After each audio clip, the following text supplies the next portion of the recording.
नमस्कार रसिका हो, मी सांज तुमचं सांज मराठी मॅजिक या चॅनलवर स्वागत करते. नवरी मिळे हिटलरलाच्या 24 डिसेंबरच्या भागात काय होणार आहे ते आता आपण पाहूया. तर एपिसोडची सुरुवात अशी होते की लीला एजेला सांगते की आपण एकदा ट्राय करून बघूया ना. शेवटी त्यांच्या हा बिझनेसचा प्रश्न आहे. तुम्ही सुद्धा एक बिझनेसमॅन आहात ना, प्लीज. तर एजे विचार करत असतो आणि तेवढ्यात कोरिओग्राफर सांगतो की एजे सर, मला काय वाटतं, मी एकदा हा डान्स लीला मॅडम बरोबर रिहर्सल करून दाखवतो तुम्हाला आणि तुम्ही तो मॉनिटरवर बघा. अगदीच तुम्हाला काही खटकलं तर आपण स्टेप्स चेंज करूया. त्यावर लीला सुद्धा सांगते, हो चालेल ना, तसंच करून बघूया. लीला पुन्हा एकदा एजेला सांगते, एजे प्लीज. तर एजे विचार करतो आणि मग मानेने होकारार्थी मान डोलावतो. कोरिओग्राफर एजेला सांगतो की तुम्ही मॉनिटरवर बसा, मी सुरू करतो. इथे विक्रांत रेवतीला सांगतो की रेवती, मला तुला काहीतरी सांगायचं आहे. रेवती सांगते, मला तुझं काहीही ऐकायचं नाहीये. विक्रांत चिडतो आणि तिचा हात पकडून तिला सांगतो, तुला माझं का ऐकायचं नाहीये? मी तुझी मनापासून माफी मागायला आलोय, मला माफ करशील? असं करून तो तिचा हात जोरात दाबतो. विक्रांत रेवतीला रेऊ असे हाक मारतो. त्यामुळे रेवती अजून चिडते आणि म्हणते, तू मला रेऊ हाक मारू नकोस. त्यावर विक्रांत म्हणतो, का? तो हक्क काय आता फक्त यशचा आहे का? विक्रांत रेवतीला सांगतो की मी तुझी फक्त माफी मागायला आलेलो आहे. तू मला माफ कर, मी आता बदललेलो आहे. आपला भूतकाळ खूप आहे ग, आणि अशी जोडलेली नाती सहज तोडता येत नाहीत. तू एकदा मला सांग की मी तुला माफ केलेलं आहे, म्हणजे मी इथून निघून जाईन, मी पुन्हा तुला त्रास देणार नाही. त्यावर रेवती अजून चिडते आणि सांगते की तू आत्ताच्या आत्ता इथून निघून जा, नाहीतर मी काहीतरी करेन. तर विक्रांत म्हणतो, काय करशील? तर ती म्हणते, मी आरडाओरडा करेन. आणि विक्रांत रेवतीच्या अजून जवळ येतो. तो तिचा चेहरा पकडतो आणि सांगतो की तू गेल्यापासून मी खूप एकटा पडलोय.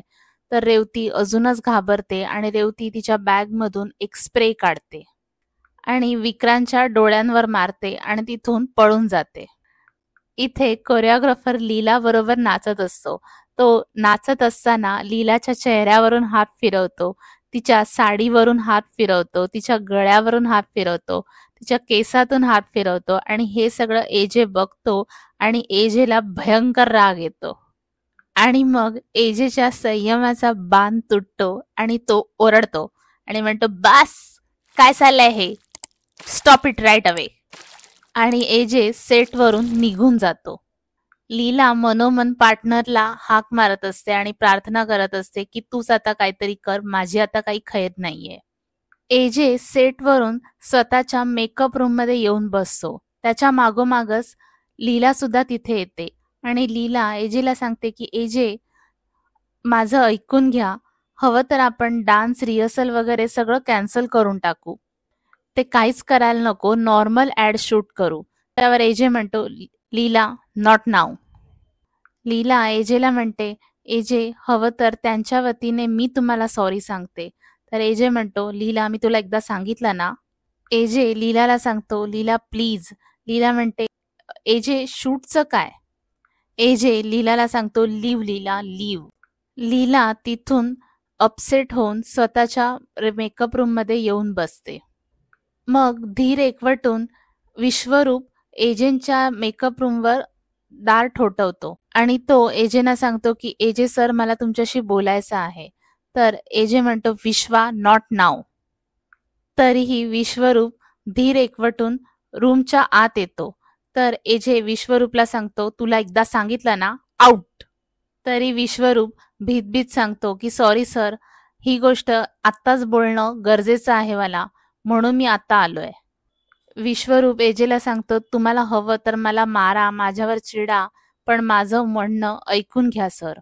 एजे विश्वरूपला सांगतो, विश्वा, लिव्ह राईट नाव.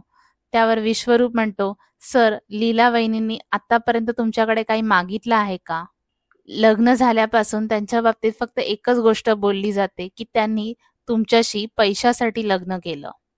मग हे जर खरं असेल तर त्यांनी तुमच्याकडे आतापर्यंत कधीतरी महागडे गिफ्ट्स, डायमंड्स, दागिने असं कधीतरी मागितलंय? कधीच नाही सर. लीला वहिनींनी आतापर्यंत तुमच्याकडून स्वतःहून असं काहीच मागितलेलं नाहीये. त्यांच्या साध्या साध्या अपेक्षा आहेत. तुम्ही त्यांच्याबरोबर ॲडमध्ये काम करणार हे कळल्यावर किती खुश झाले ते. सॉरी सर, लहान तोंडी मोठा घास घेतो.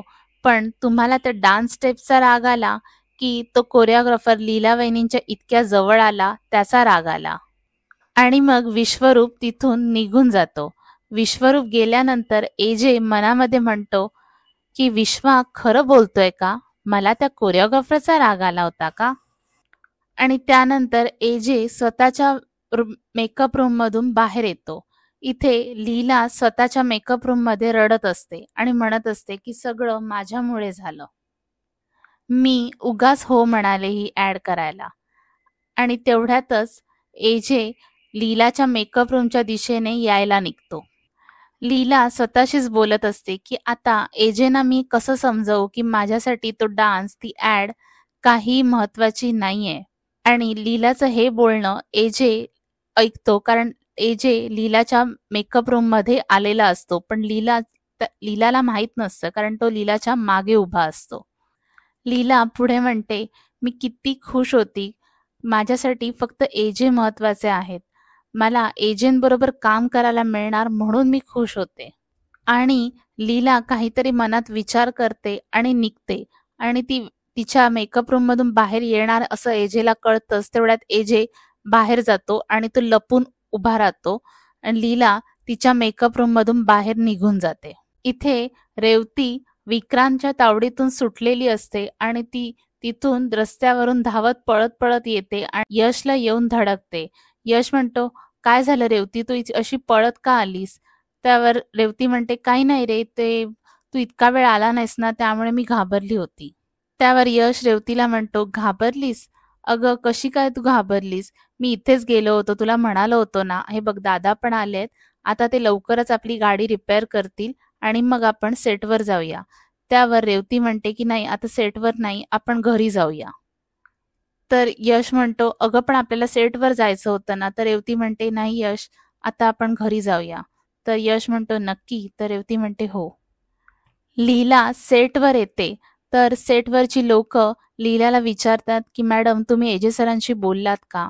तर लीला म्हणते की खरंच सॉरी, मला नाही वाटत की आता आपण पुन्हा ॲडमध्ये काम करू.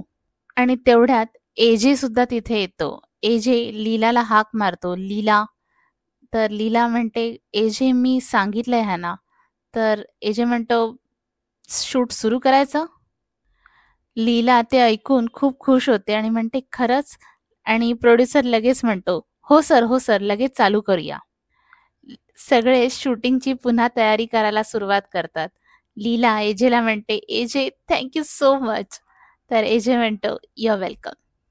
हे सगळं दृश्य सरस्वती आणि लक्ष्मी चोरून बघत असतात आणि त्या खूप दुःखी होतात. सरस्वती लक्ष्मीला म्हणते की मला तर वाटतं की ही लीला ना जादूटोणा करत असेल आणि आता एजे सुद्धा लीलाच्या वशमध्ये झालेले आहेत. इथे किशोर विक्रांतला मारतो आणि सांगतो, तुला सांगितलं होतं ना की रेवतीच्या समोर जायचं नाही. त्यावर विक्रांत म्हणतो, तुला काय वाटतं मी काय तुझं प्यादं आहे का? त्यावर किशोर विक्रांतला म्हणतो, तू माझं प्यादच आहेस आणि आयुष्यभर प्यादच राहणार आहेस. तुझी एवढीच जर हिंमत असेल ना तर एजे समोर जाऊन दाखव, मग मानेन तुला. आणि मग एजे आणि लीलामध्ये एक रोमॅन्टिक सॉन्ग सुरू होते आणि ते दोघं त्या सॉन्गवर परफॉर्म करतात. ते सॉन्ग असतं, जब तक जहां में सुबह शाम है तब तक मेरे नाम तू. हे शूटिंग बघायला खूप मजा येते. एजे आणि लीला अक्षरशः हिरो हिरोईन सारखे नाचत असतात आणि शेवटी एजे लीलाच्या बोटामध्ये अंगठी घालतो आणि सांगतो, मेरी जुबा पर बस सिर्फ तेरा ही नाम है लीला.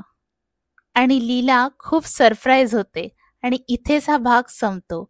नवरी मिळे हिटलरलाच्या उद्याच्या भागात काय होणार आहे हे जाणून घेण्यासाठी चॅनलला सबस्क्राईब नक्की करा. लवकरच भेटूया एका नव्या व्हिडिओमध्ये. तोपर्यंत मी सांज तुमची रजा घेते. बाय.